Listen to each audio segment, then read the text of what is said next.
Britain's natural beauty is often overlooked. So let's take a walk on the wild side, over our green and pleasant land.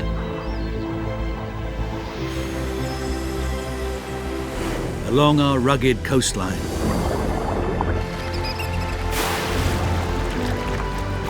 And around the 6,000 islands that make up the British Isles.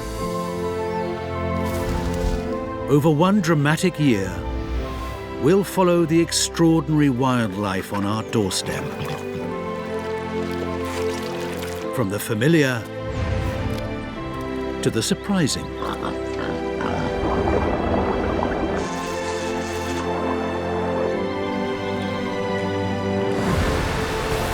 We share this truly special part of the planet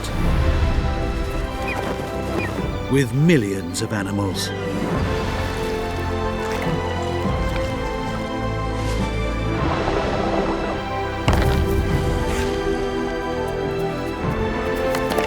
This place we're lucky enough to call home is a natural wonder.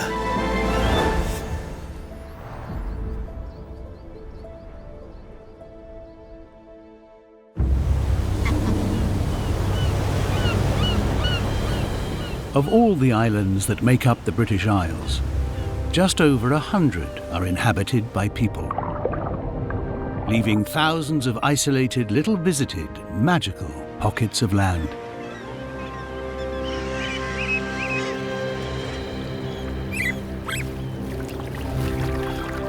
A pilgrimage to these island sanctuaries reveals they're alive with the most extraordinary wildlife.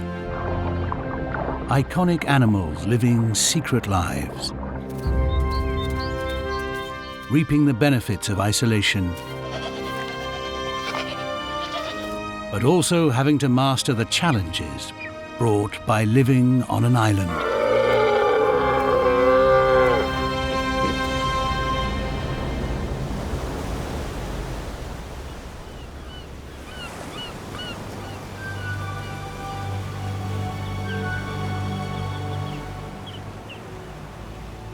North Ronaldsay, Scotland, the outermost of the Orkney Islands, home to 50 people, and a very special flock, 3,000 strong. Not of birds, but of extremely rare sheep.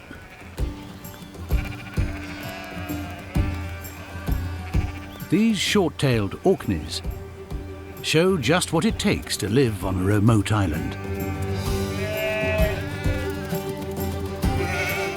For most of the year, they're forced to eke out an existence on the narrow North Ronaldsay shore.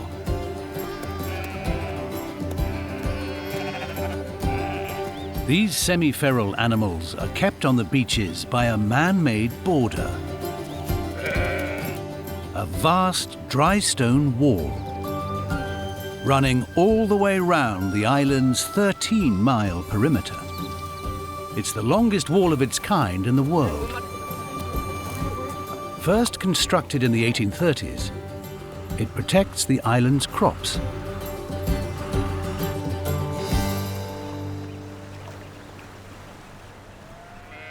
Which means the sheep have taken up a unique diet. They live almost entirely on seaweed.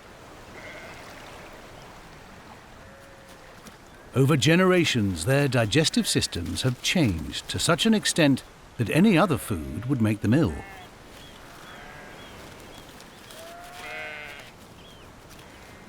Even though they're barely domesticated, these rare animals still need to be sheared, and their annual haircut is one of the only occasions that they come inside the island's wall.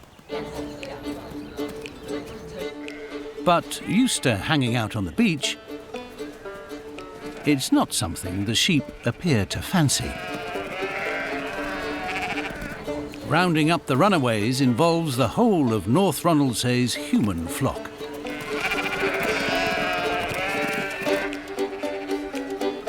The entire island turns out for what is the last example of community agriculture in Britain.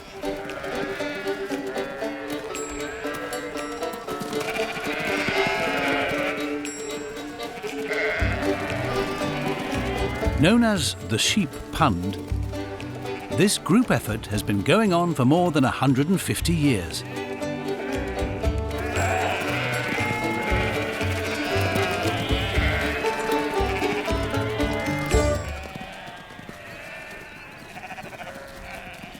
Truly wild sheep don't need shearing, as they naturally shed their winter coat when the time's right.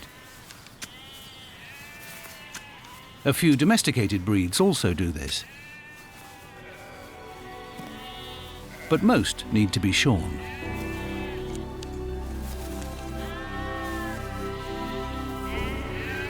The Orkney sheep have a soft underlayer to keep them warm, and a longer, hairy outer coat to keep out the weather. This is a scene that's barely changed in 100 years, protected by the remoteness of North Ronaldsay.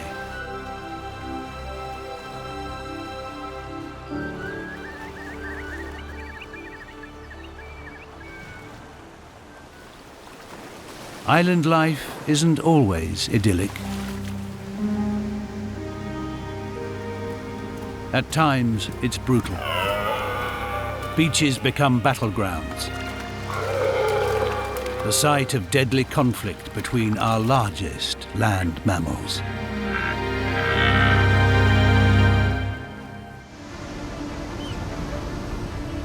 On the Isle of Rum in the Scottish Hebrides, red deer stags are preparing for battle. In October, they fight for the right to breed.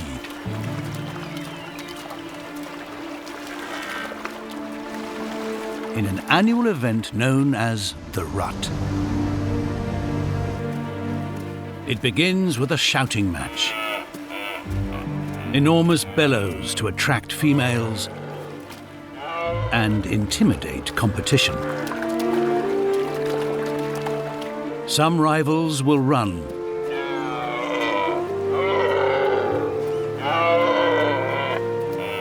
but a serious contender just bellows right back.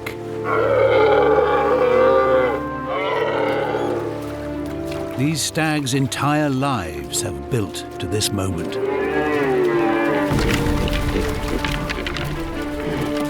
For the fighters, it's a dangerous time. Driven by deep-rooted desire, they can battle to the point of exhaustion. And some die of heart failure or even stress. Should this happen, as sad as it is for one animal, for meat-eating islanders, it's a bonanza. Most islands are free of foxes and other scavenging mammals. So this carcass on the Isle of Mull is set to become sole property of a rabble of bickering birds. First on the scene are hooded crows. These highly sociable birds have over 20 different calls. They'll eat anything from berries to shellfish, and of course carrion like this. They have a complex hierarchy within the murder, as a group of crows is known. But that's not the only pecking order that must be respected. The feast has caught the attention of the crows' larger cousins, ravens. These are the biggest birds in the crow family. And they also know who's boss. Higher-ranked ravens get first dibs on food, until they too need to give way to a more aggressive species.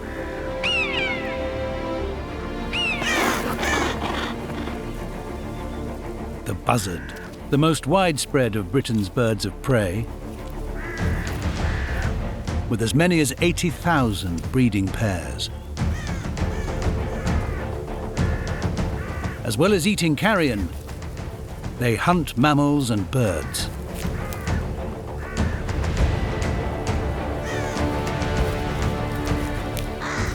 The ravens are loath to give way.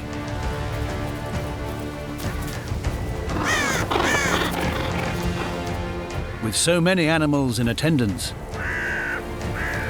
squabbling is inevitable.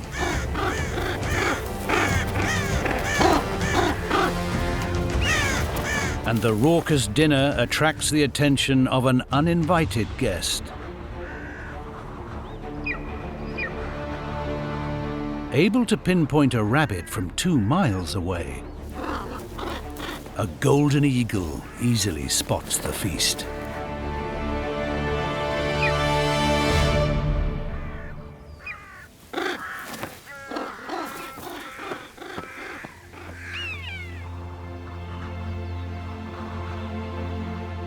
Mull has the ideal habitat for this king of birds. Its wide open landscape, reaching from the highest hilltop down to the sea,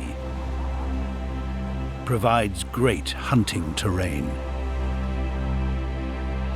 The eagle's colossal wingspan, more than 2 meters, carries it across a range of up to 90 square miles. An excellent hunter, the eagle is also an opportunist, and this meal is too good a chance to pass up.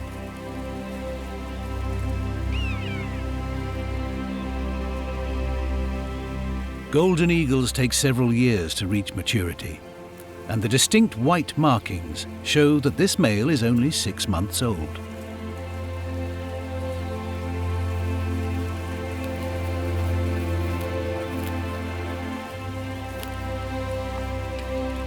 With no natural predators, they can live for more than 20 years. Their main threat comes from human activity.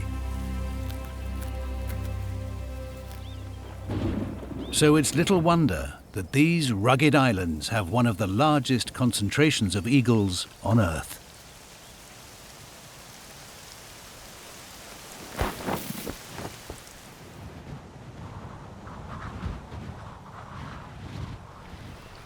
Separated from mainland Britain, life on our islands is often unique. Far to the north is an isolated pocket of land where special animals prosper due to a rare set of circumstances.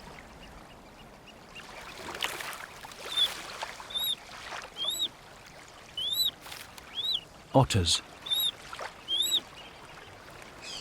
They live in all kinds of aquatic habitats, from freshwater rivers and lakes to these saltwater shores. Fully grown, they reach more than 1 meter long and weigh in at almost 14 kilos. Although dog otters are larger, it's the females that call the shots.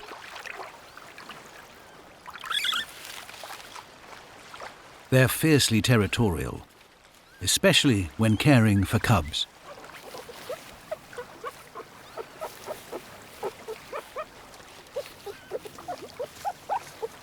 At the sight of another otter, Mum reacts with aggression.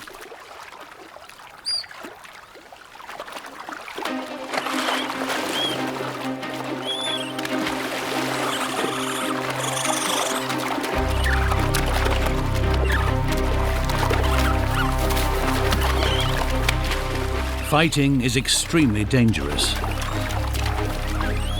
The otter's long, curved canine teeth make vicious weapons.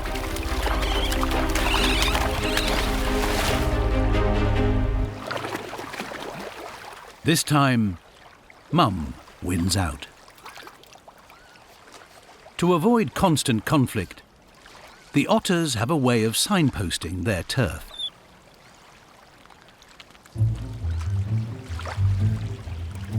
They mark it with a cocktail of scent known as a sprint.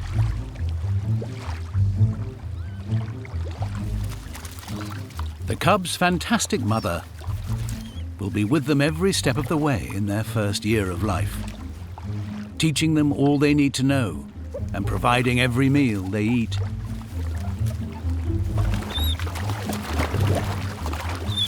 Their island contains one of the highest densities of otters in Europe, and there's a simple reason why. The Shetland Islands lie over 100 miles north of the mainland. Far out in the North Atlantic, they should be surrounded by freezing water. But due to a current funneling up from as far south as Spain, the animals frolic in surprisingly warm, nutrient-rich water. It's comfortable for swimming and supports a wealth of marine life. No wonder that the Shetland otters do so well.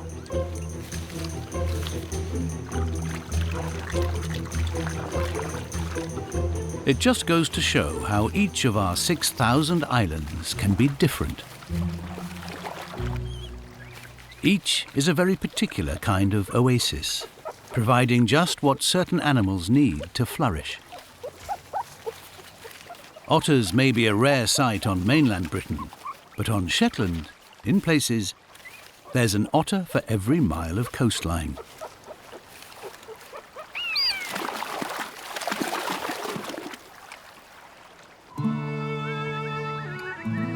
"300 miles south, not far from Edinburgh, is another densely populated island. One that provides safe haven for hundreds of thousands of animals. A quarter of all of Europe's seabirds breed on our islands and coasts, often in enormous colonies. With its vast basalt cliffs, perfect for nesting, the Isle of May is a jewel in the crown of all our breeding hotspots.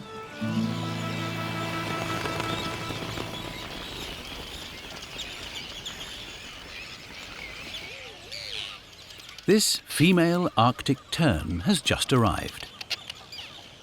Now she's waiting for her partner to show up. Each tern has a unique call that it uses when returning to its colony to breed. But her partner is yet to complete a long and dangerous journey spanning 3 oceans.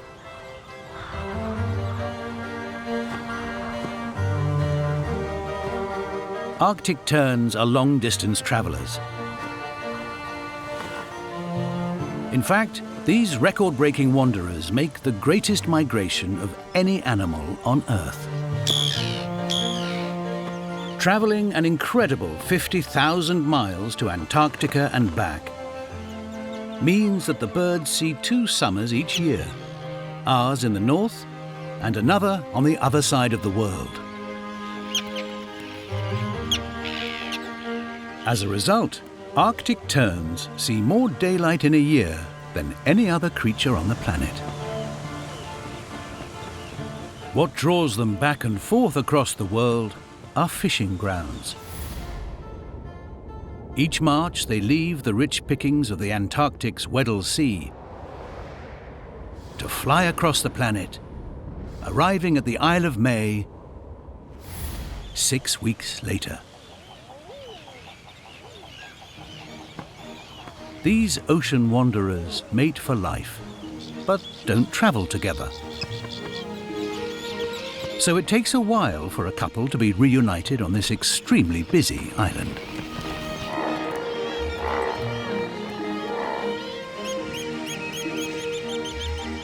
Up to 285 different species visit the Isle of May,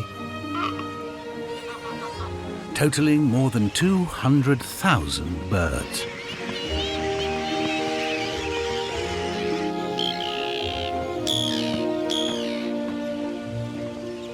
Finally, the female's patient wait is over. Her mate may have spent 3 months winging his way around the globe, but this is the breeding season, and he's keen to get on with it. The female will start laying in just 10 days' time, so the pair had better find a home.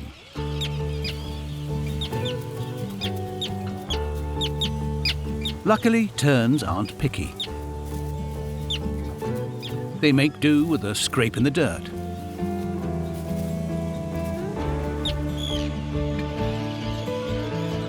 As is the case on many islands, there's no need for an actual nest, as there are no ground predators around to steal their eggs.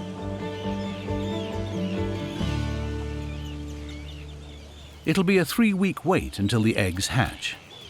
Until then, Mum and Dad just have to sit tight.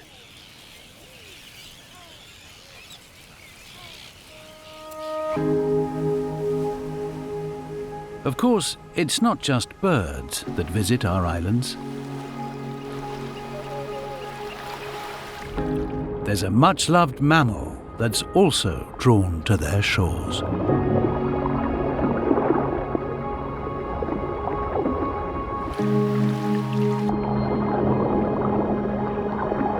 Over 80% of Europe's grey seals are found around our islands.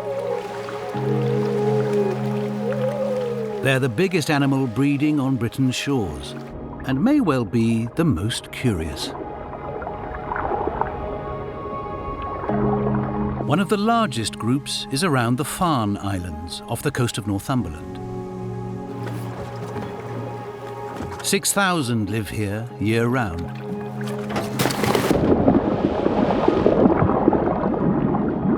Jane Hardy is a wild swimmer with an immense passion for these charismatic animals.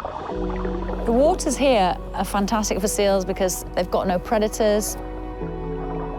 In other parts of the world, there's sharks, killer whales. The temperature's perfect for them. They've got a nice layer of blubber. They don't mind the cold. Feeding on a wide variety of fish, squid and octopus, grey seals spend 80% of their time below water, often staying down for 30 minutes at a time. The seals on the Farne Islands are particularly unique because there's so many shipwrecks off the Farne Islands. Boats go out regularly with divers, so the seals are sort of used to humans being around them, watching them and appreciating them. If this seal looks a little familiar, it could be because it's distantly related to your family pet. A few million years ago, seals shared a common ancestor with dogs. It's absolutely wonderful to see the seals in the natural environment.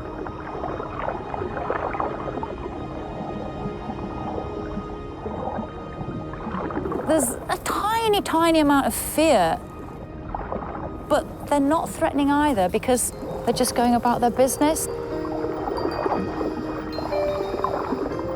With females up to 1.5 meters long and weighing 150 kilos, and males almost twice that, they inspire a healthy respect.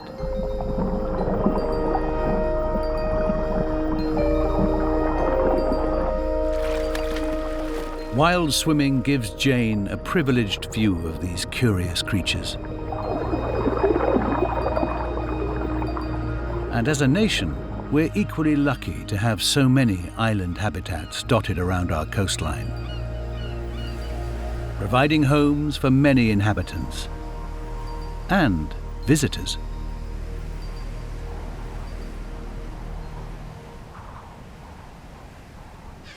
Get a really big bunch of visitors together, and it can start to feel like they're taking over. Each year, around 600,000 puffins return to breeding sites in England, Scotland and Wales. From March, cliffs up and down our coastline are dotted with large colonies of these stocky, bright-beaked birds. They live in an almost military fashion, migrating to our islands in a highly synchronized formation. They even appear to fly in organized squadrons.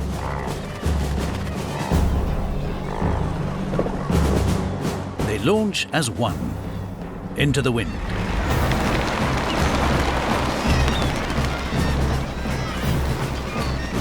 And all land with it when touching down. This results in vast numbers of birds on the move, with what appears to be matching flight plans.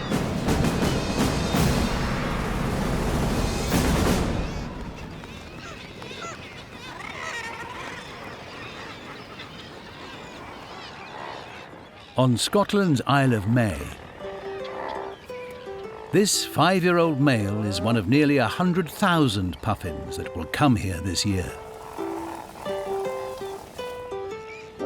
This young chap is now of breeding age and is on the verge of making the biggest decision of his life.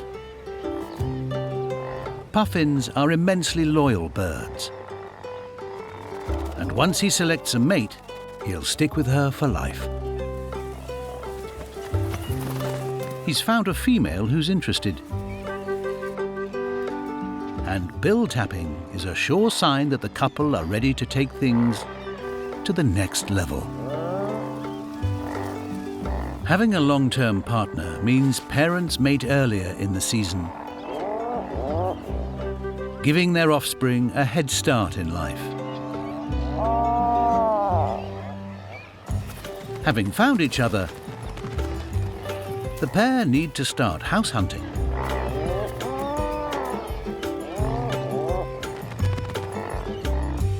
Precisely where to nest brings another momentous decision. Puffins are not only loyal to each other,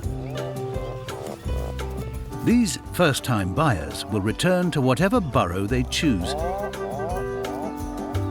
often for the rest of their lives. 3 weeks from now, all being well, this pair and their new burrow will have a new chick.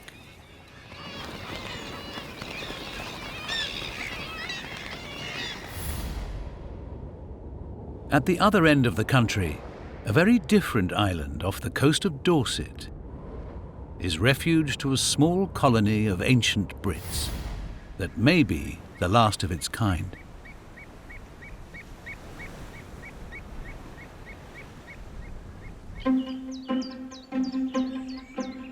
Brownsea Island, 500 acres of oak and pine forest, provides sanctuary for a very special colony of red squirrels. Once found all over Great Britain, these adorable animals are now very rare. It's due to the arrival of a powerful invasion force. Arriving on the British mainland around 150 years ago, American grey squirrels are larger, hardier animals. As a result, they've taken over from red squirrels in much of Britain.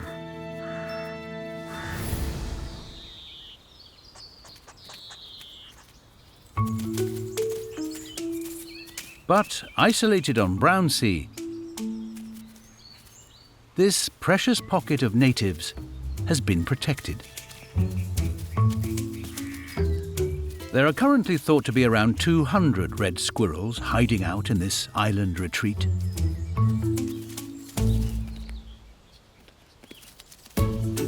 Come autumn, they do what squirrels do best. They gather food.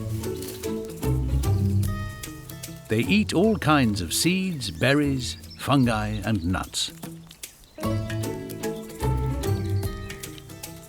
At this time of year, they come down to the ground to get as fat as they can. If this little guy really stuffs his face, he can increase his weight by 12% in just a few weeks, giving him an excellent chance of surviving the winter. Anything he can't squeeze in is buried for later.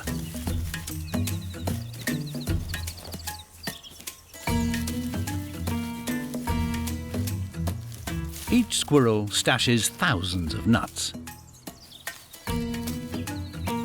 Some are stolen by birds or other squirrels, but many are never unearthed.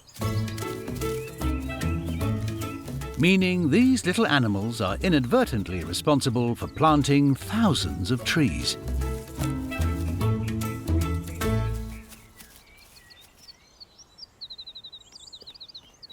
The really remarkable thing about brown sea squirrels is that they're unique. Although the reintroduction of red squirrels in parts of mainland Britain has bumped up the numbers, the animals used were from Scandinavia. Which means this little band of brothers may be the last truly native red squirrels we have.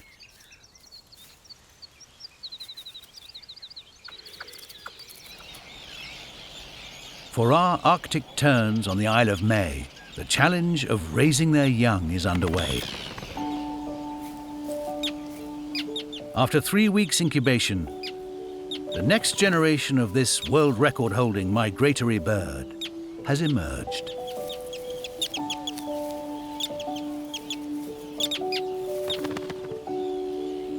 Although it's not ready to travel just yet,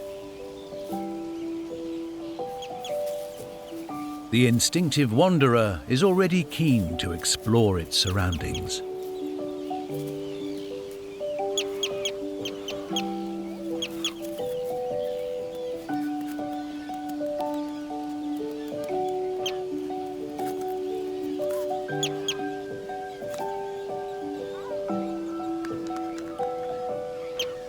The parent's main task now is to keep the chick fed at a phenomenal rate. To be ready to fly in just 3 weeks' time, this youngster needs to grow 6 times its size.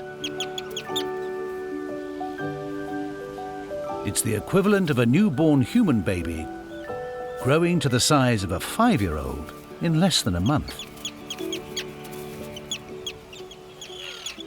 It's a monumental challenge for the parents.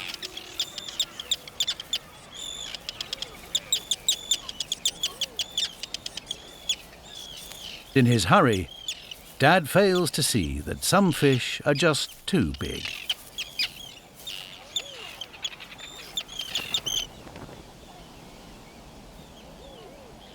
Keeping up the frantic pace is tough enough in fair weather. But this is Britain, and nowhere basks in sunshine for long.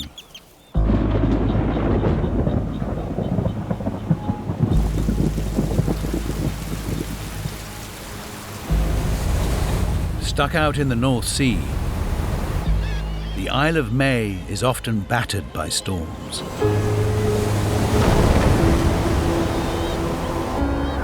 With winds reaching 70 miles an hour.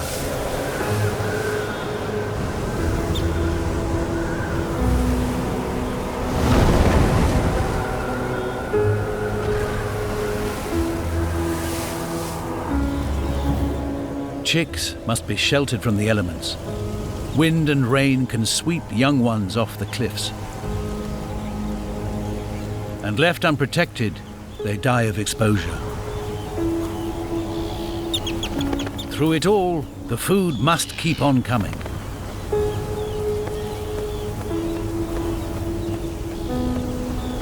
By the time it's 3 weeks old, this youngster must be strong enough to set out on her first massive journey, all the way to Antarctica.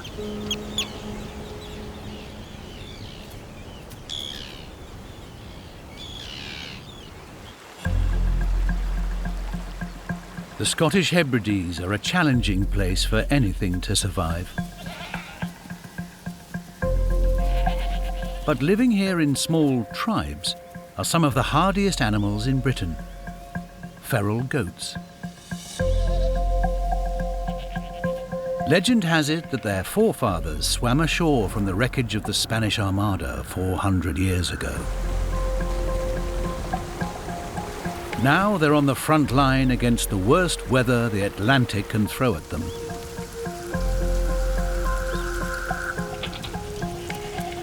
The goats just have to tough it out, and they can do it thanks to their coats. A cashmere undercoat keeps warm air next to their bodies, while their outer hairs protect them from the rain. When the weather gets really bad, the tribes come down from the hills to shelter from the wind.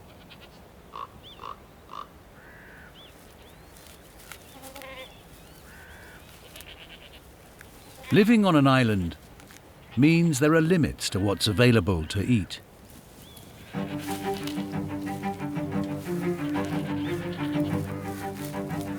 But that's not a problem for our feral goats. They'll wolf down anything, from gorse to seaweed. And they have 4 stomach compartments to break it all down. Like squirrels, they need to gain weight before winter when food is scarce. And they draw on their fat reserves to survive. These really are tough little beasts.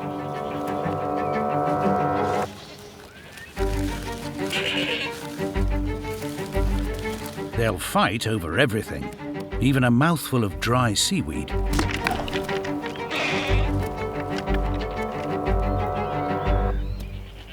But sometimes, even goats realize it's just not worth the bother.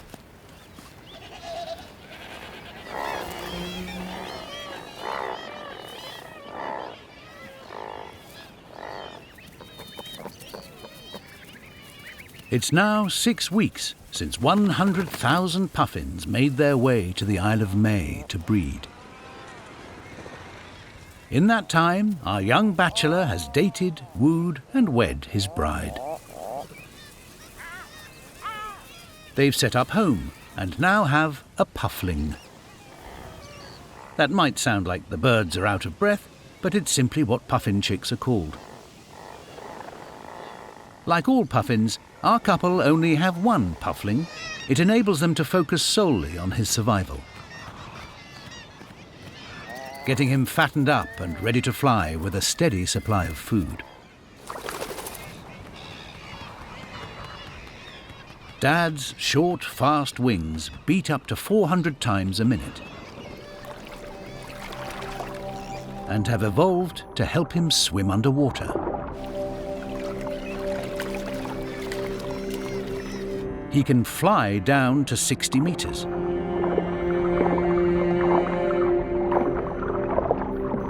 And catch multiple fish in a single dive.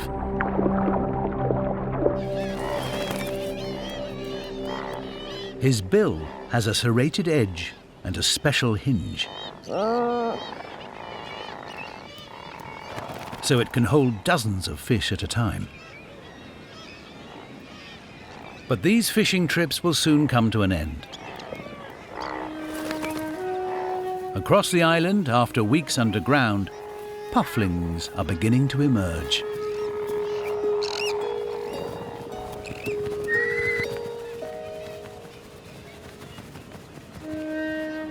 Yet to develop their parents' splendid colour scheme, the youngsters need to exercise and build their flight muscles.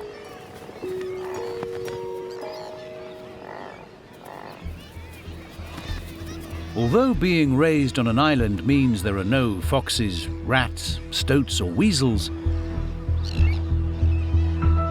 there are winged predators. Thieves you may recognize from the seaside. The ones that steal your chips or pinch your sandwich. Given half a chance, these gulls will graduate from thief to killer. They have their own chicks to feed.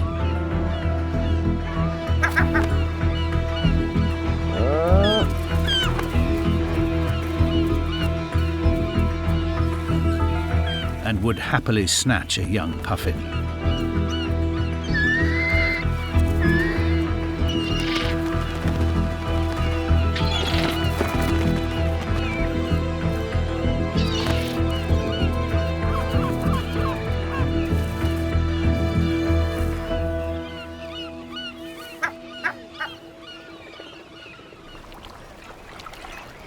For those that make it, the time is fast approaching when the highly synchronized puffin colony will leave the island.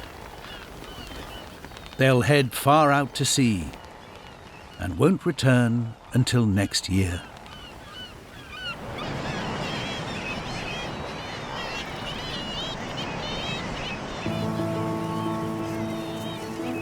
Skomer Island, off the Pembrokeshire coast in Wales, is famed for its enormous number of birds.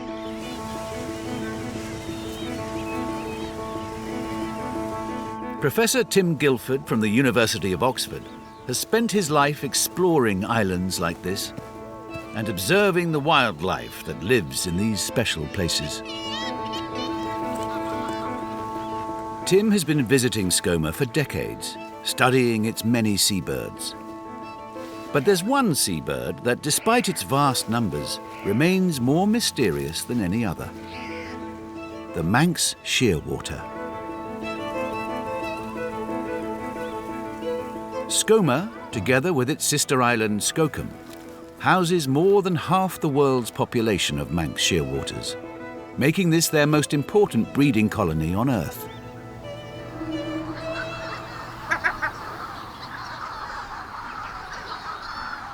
The breeding season begins in March, when the birds arrive to nest in burrows, using the same one each year, and for the most part, staying with the same partner. Wary of predatory gulls that patrol by day, they wait until nightfall to return to their nests.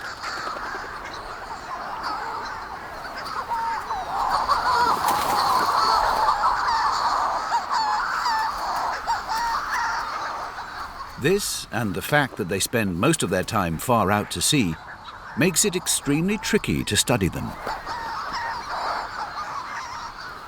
But Tim has found a way, using miniature tracking technology to spy on their daily routines. Putting trackers on the birds and plotting the data they gather has allowed Tim to gain huge insight into the birds' mysterious lives. Each coloured track shows a different shearwater's journey as it heads out to sea. Strangely, some of them appear to be away for a week or even 2 weeks at a time.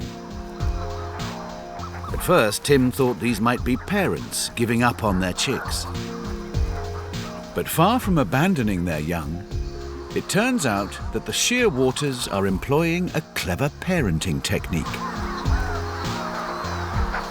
While one parent makes short trips to collect fish for the chicks, the other is travelling further afield to find larger meals for itself. It's a unique strategy, and it's clearly successful. Not only do 90% of Manx shearwater chicks fledge and leave the island each season, but the adult birds are very long-lived, known to survive for 50 years or more. Their life away from Skomer remains largely unknown. But at least one mystery has been solved by the man who spent his life studying islands and their animals.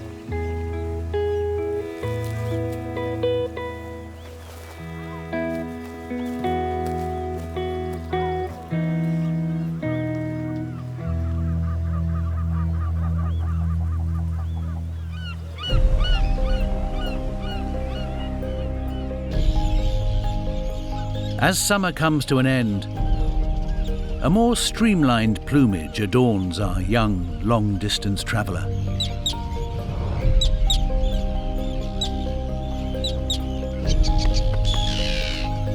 After just 3 weeks on its rich fish diet, the young Arctic tern now weighs more than its parents. It's finally ready to undertake its massive migration to the far side of the world. The first leg of the 1,000,000 miles this tiny bird will cover in its lifetime.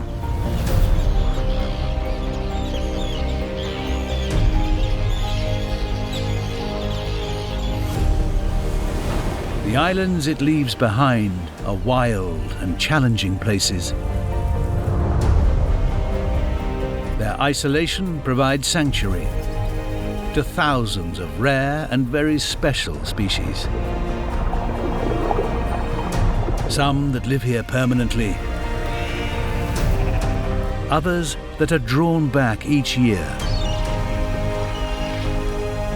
But all have proved that they can adapt to the struggles of island life.